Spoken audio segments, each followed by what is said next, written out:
SISAP presenta un nuevo episodio de su podcast Cyber Caffeine, un espacio para hablar sobre ciberseguridad con invitados y profesionales destacados del sector. Comenzamos. Welcome to another episode of your favorite cybersecurity podcast, Cyber Caffeine, where technology wakes up with you. Get ready to recharge your mind to 100%. In today's digital world, fear is no longer just emotional, it's measurable. The algorithm of fear, quantifying cyber risk, dives into how organizations can decode uncertainty, turning cyber threats into data-driven decisions through risk modeling and impact analysis. Today, we're joined by two exceptional guests whose expertise is helping to shape the future of cybersecurity and digital risk management. The first one is Cristian, Frazzini, Director of Global Partner at X Analytics, a leading platform for cyber risk management and strategic decision-making. Our second guest is Richard Voegt, a recognized expert analyst in assessment and attestation at SISAP, working on programs for cybersecurity posture, critical sectors including finance, healthcare, and infrastructure. With such a strong background, both guests serve as strategic consultants who have helped organizations navigate the complex and ever-evolving landscape of digital threats. Their combined expertise has enabled companies across various industries to identify critical vulnerabilities, assess cyber risk, and strengthen their response capabilities, making them key allies in building proactive and resilient cybersecurity strategies. So, welcome, Cristian, and welcome, Richard. We are very glad to have you here in a new episode. And our first question is very important. The first one is, what is the cyber risk, basically? Richard, can you tell us, how do you define the cyber risk from your perspective? Sure, it's a very, very interesting question, and it's not without controversy. I guess it depends for those who are studying for certificates or have completed certificates in the past, such as CISA or CISSP. Risk is defined in slightly different ways. It's also defined in different ways within the C-suite. So if we're speaking to a CEO or a CFO, the financial team might define risk very differently. Essentially, it's the chance that something bad could happen to an organization. But within cybersecurity, we sort of define it a little bit differently. If we're going to break it down to a very basic definition that would suit most of the alumni organizations that offer certifications, it would be probably probability times the impact would equal risk. But that in itself doesn't totally state how we view it in cybersecurity. Within cybersecurity, we would break down the probability further to include the vulnerability and the threat, and that would be times the impact on the organization. So that would be a very basic definition of risk. Awesome. And another important thing to mention here, and this is for you, Cristian, what is essential to quantify cyber risk in today's digital landscape from your perspective? Thank you for the introduction, Esteban, and thank you for having me today. Now, what I would say is essential in today's day and age as we move above and beyond, I would say, traditional CRQ strategies with and moving more towards better business optimized decisions. I would say what's essential in today's day and age is financial exposure analysis. This is vital for businesses, C-suites, CFOs to have ready, handy, as well as historical loss data. So these two things are key in managing cyber risk. Today's day and age, financial exposure analysis and historical loss data, not too dissimilar to how the insurance industry operates today. Yeah, that's exactly right. I think that to add to that, within the vulnerability management world, we're constantly checking the threat intelligence, and we receive notifications every day of new CBEs.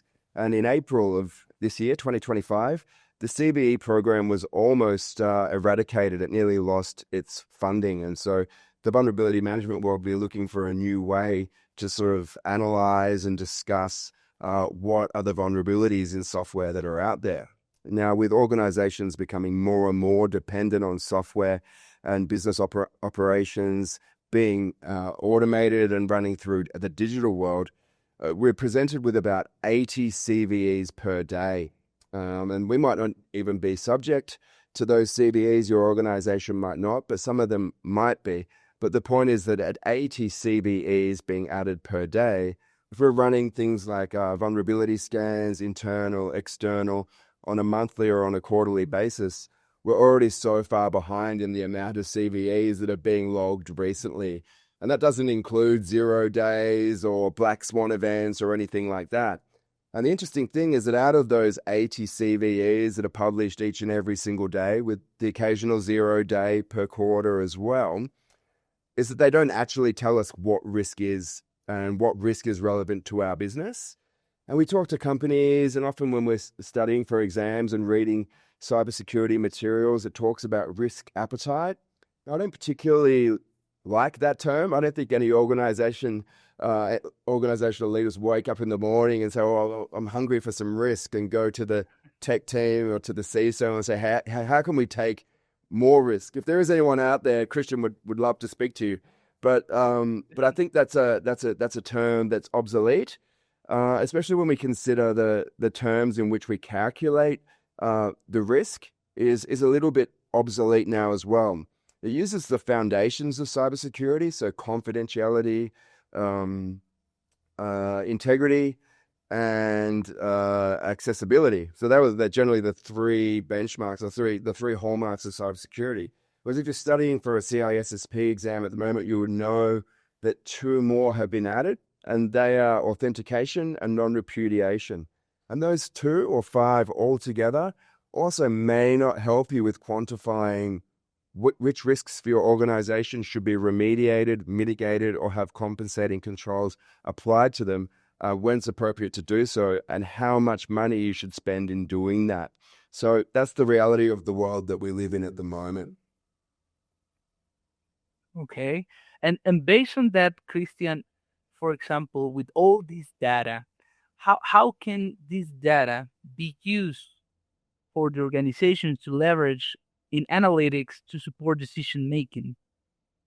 That's an excellent question. So if you think about financial exposure analysis or historical loss data, and if you think of also various control frameworks organizations might use in their cybersecurity programs, such as CIS or NIST 2.0 or ISO, just as examples. With the historical loss data, financial exposure analysis, you would then be able to map to your most effective risk-reducing actions. And this is exactly what we do at X Analytics. We have 32 risk-reducing actions within our application, and through our robust historical loss data, financial exposure analysis, we're able to then map out most effective risk-reducing strategies for an organization that best map to real business outcomes, most closely aligned to the business.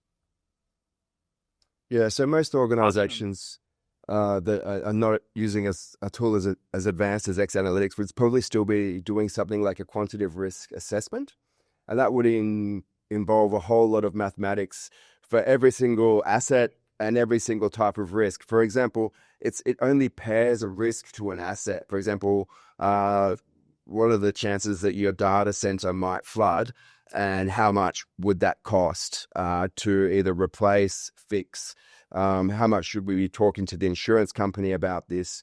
And it's not really clear what the value of a particular asset is at any given time. It could be the original cost of the asset, the depreciated cost, the replacement cost, or somewhere in between using all 3, or perhaps even including the value of the data of a particular asset. And then they'll be including things like the exposure factor. So I might say there's an exposure factor of 10%. Most people would take that to mean that over the period of 10 years, we're probably going to get hit once with this particular threat. Well, that might not be true. It just means that each and every year you have a 10% chance of that happening, estimated. But within the cybersecurity world, everything's moving so fast. I think it's fairly hard to predict what the cybersecurity landscape will look like in 10 years and what the chances will be of that happening. And so, moving into exposure factor, then you start to look at the single loss expectancy, the likelihood, the annual risk occurrence, and then eventually the annual loss expectancy. And these things sort of get built into cybersecurity budgets when they might not actually be accurate representations of what the actual risk is to the organization. And usually the reports that would be given to a CISO or a tech team and maybe passed on to a CEO or a CFO would usually be using risk quantification. So a score from 1 to 5 or a color, ranging from green being the lowest, to yellow, to orange, to dark orange, and then to red as critical, which is sometimes misleading, that an asset might have critical vulnerabilities and might have a high probability of being hit, but in actual fact, that asset might not be of much value in terms of the organizational objectives and the day-to-day running of the organization. And so we get into a fallacy there of what the tech team should be spending their resources on in terms of remediation, compensating controls, or even risk transparency, which is a big thing now, with a lot of organizations moving a lot of infrastructure into the cloud, having hybrid models and on-premise models as well. It becomes increasingly hard to calculate, and also only gives you a moment in time view for one asset according to one risk. So a lot of work to do to produce accurate overview for your whole organization. That's Yeah, sure. an excellent explanation, Richard. Just one more thing to add that I think is incredibly important and ties into the overarching theme of the episode. When we quantify risk on 1 to 5 or green to red, when we look at something that might be red, it unfortunately creates decision-making patterns that are rooted in emotion. We have the title of this episode, and we've mentioned a couple times, fear. Unfortunately, when we use these structures, when we use this way of quantifying risk, inevitably it leads to poor decision-making. Decision-making not rooted in data, as we've discussed already here. However, decision-making rooted in, this looks like it's very bad. This looks like it's red. This is listed as a 5. Therefore, it must be a top priority. Therefore, a top investment. However, we see oftentimes investing in things that are listed at 5 or at red doesn't always mean that that's the most important investment for you to make in your cybersecurity program that will turn back a benefit back to your business. That's an interesting point based on all the explanation that Richard gave us and the point you mentioned right now. It is important for sure the perception versus the reality, and how can I communicate this perception and the reality to the C-board, for example. Based on that idea, Cristian, what is the best way to communicate the real risk to business leaders? The best way to communicate risk to business leaders is in a language that they understand, which at the end of the day is dollars and cents.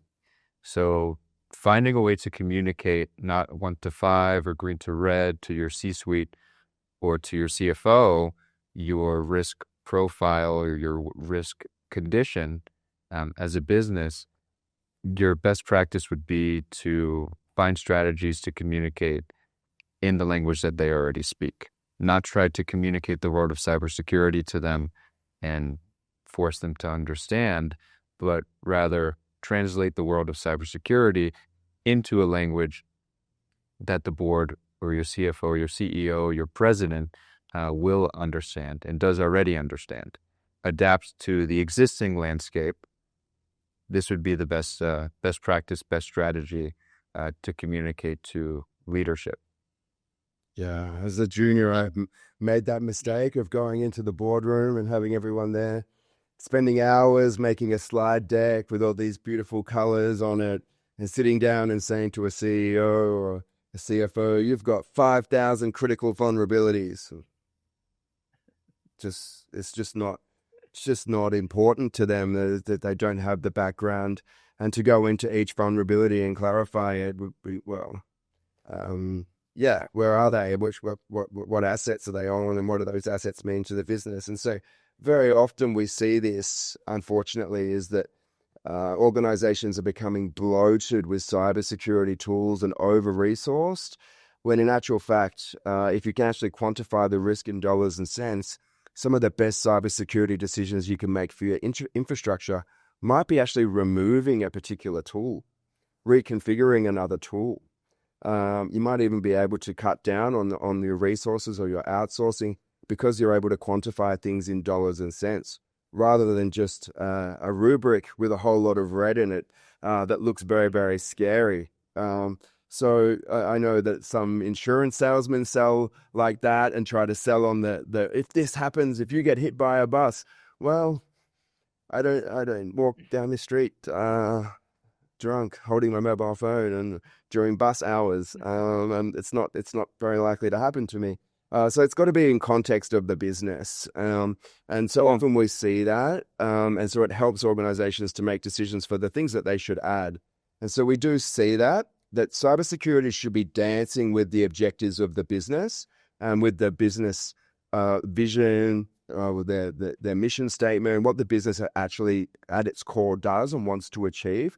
And often because of all the hype that's going on and of the news of hacks and breaches, we often see that organizations are being led by cybersecurity, when in fact that's not what the C-suite wants to see. They're probably maybe embarrassed about that fact and are looking for ways to overcome it or to move cybersecurity back in line with the business objectives.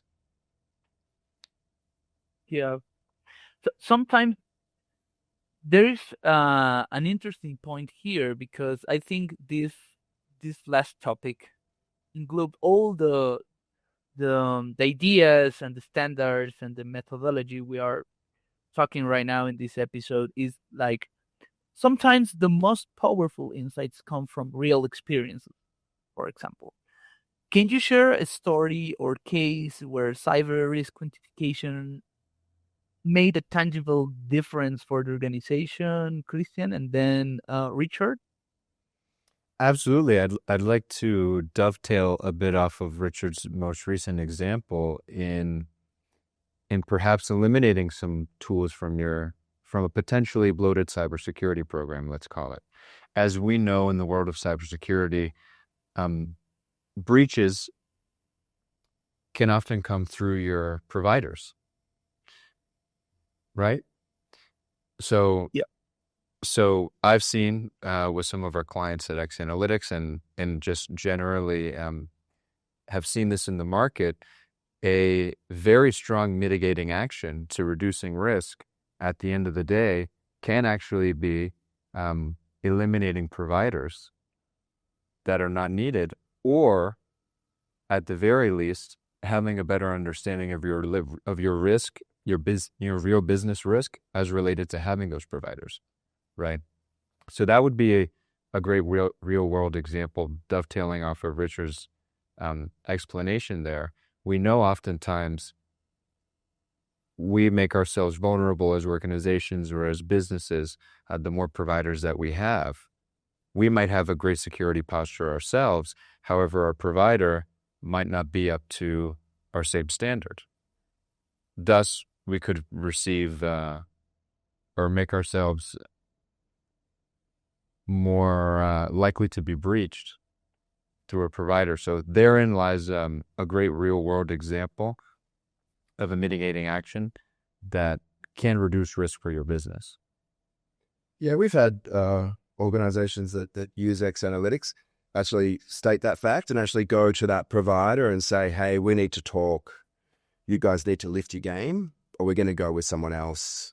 And often that's been advice that they didn't know, or something that they didn't know, and actually able to foster better business relationships and better partnerships through that fact. So in the vulnerability management world where I live, there really is two advantages to it. And the first one I slightly touched on before, and that's the mitigation or the compensation fallacy, is that just because something is critical and high probability, that it means we should throw money at it and throw resources at it right now.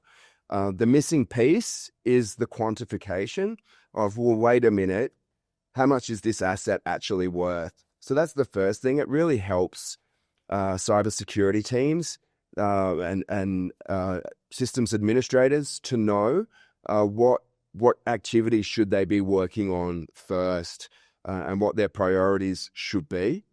The second one relates to sort of a much larger scale of the business. So the business can't actually make decisions about how much they should spend on a particular control without actually knowing what the risk is. So with a tool like X Analytics, actually able to sit across from the CEO and say, if you have a ransomware attack tomorrow, this is how much it's going to cost you per day. This is how much revenue you will lose per day by ceasing operations or by being locked up. This is the average ransomware cost at the moment, but the ransomware bad actor might ask for way more than that. The average is this, and the average is 5 days or 7 days in your industry. What would it mean to you to not have any revenue for 7 days? And we're actually able to quantify exactly in dollars and cents how much revenue the organization is missing out on.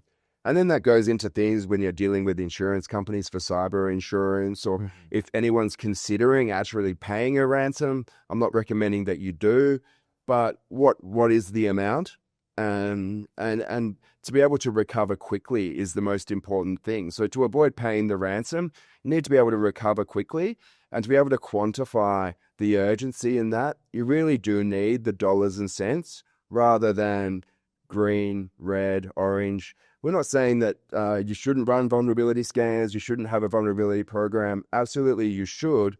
But the missing piece to it is that if you solely rely on those things, you're not going to be actually able to gain support from the C-level and from the high-up investors as to why certain money should be invested in certain compensating controls and mitigation activities, and perhaps the purchase of new tools or excommunicating of other tools. So yeah, I think that they're the two most important things. One, knowing how to mitigate in terms of priority properly, and two, knowing how to handle and what the possible risk is if you get a business cessation.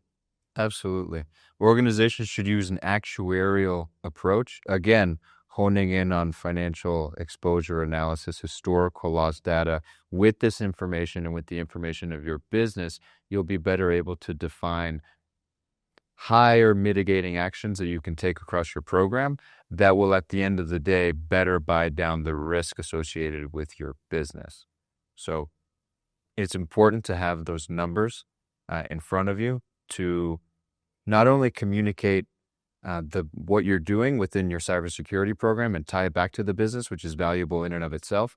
But also, if you are a CISO, it's important to have these numbers to also prove the value that you're adding to the business as a cybersecurity program, right? Looking at it more as a strategic investment rather than a cost that goes up every year. Perhaps we don't need to buy or renew these extra tools, as Richard said, because perhaps our best mitigating action, as tied back to our business, is potentially offloading some of these tools to limit our internal threat against our external providers. Well, that's an interesting point, and some good points here for the organization. As we have seen today, quantifying cyber risk isn't just about numbers and colors, like Richard was saying.